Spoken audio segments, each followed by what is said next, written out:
दोस्तों मैं दिनेश की और आप सबका स्वागत है न्यूज़ टाइम के अंदर। लक्षद्वीप का जो मामला है गर्माता जा रहा है।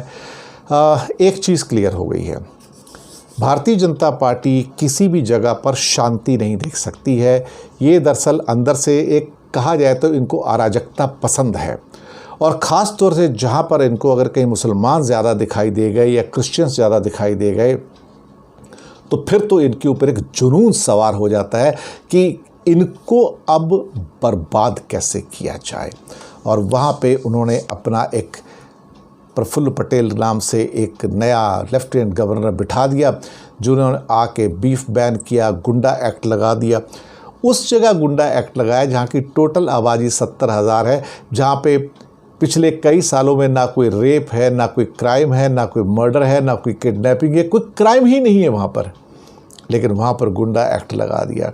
और आज वो लक्षद्वीप उबल रहा है और यहाँ पर हर आदमी वहाँ पर पोस्टर लेके खड़ा है। वो रेत के ऊपर खड़े हैं, पानी के अंदर खड़े हैं, फिशिंग बोट्स पर खड़े हैं, लगून्स पर खड़े हैं। हाथों में एक ही पोस्टर है कि save Lakshadweep from the BJP. कभी कभी ऐसा लगता है कि भारतीय जनता पार्टी की मुसलमानों से दुश्मनी है, और भारतीय जनता पार्टी की हर उस जगह से दुश्मनी है जहाँ पर पीसफुल प्रोग्रेस होती है। और ये लोग वहाँ पर बहुत सारी, एक लड़की है शबाना नूर, वो अपने बेटे के साथ खड़ी है कि हमें अपनी मिट्टी के मालिक हैं, हमारी सेवा करो, हम पर हुकूमत मत करो, हमारे लिए शांति बहुत ज़्यादा इम्पॉर्टेंट है, अपने जो रूल्स हैं वापस ले लो इसको। इतने सारे 70,000 के 70,000 लोग, पूरी की पूरी जनता इनके खिलाफ में आ गई है। और ये एक तरह से कहा जाए, मैं आपको बता रहा हूँ कि कैसे एक एरिया एकदम शांति प्रिय एरिया से अराजकता वाले एरिया में कैसे कन्वर्ट हो सकता है। बाद में यही लोग होंगे जो दूसरे किसी और लोगों के झांसे में आ जाएंगे और कहीं ना कहीं फिर वो भारत के लिए ख़तरा बन सकते हैं। लेकिन मुझे समझ में नहीं आता कि ये ऐसा क्यों कर रहे हैं।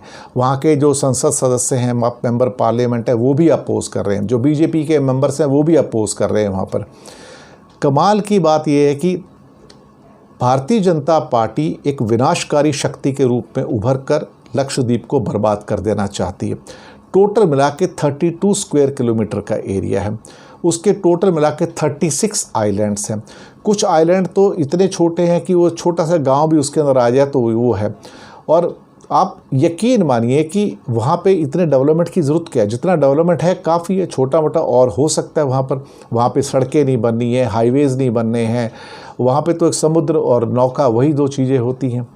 लेकिन अभी जो एडमिनिस्ट्रेशन आया है, जिसको बीजेपी ने एक तरह से बर्बाद करने का ठेका लिया हुआ है, तो मुझे ऐसा लग रहा है कि कहीं ना कहीं उनको काबू में करके भारतीय जनता पार्टी की केंद्र सरकार पारंपरिक तौर से, जो कि लक्षद्वीप केरल से जुड़ा हुआ है और वो वहाँ के सारे रिश्तेदार केरल में रहते हैं, ये उनको एक तरह से बर्बाद कर देना चाहते हैं। इसके अलावा और कुछ नहीं है।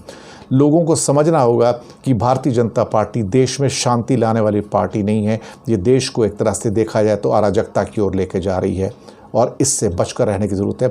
और ये सारी की सारी देखा जाए तो चाल इनके आरएसएस और वीएचपी से भी निकलती है, जिनका काम भारत के अंदर हिंदू मुसलमान, हिंदू सिखों को लड़ाना है देखा जाए तो।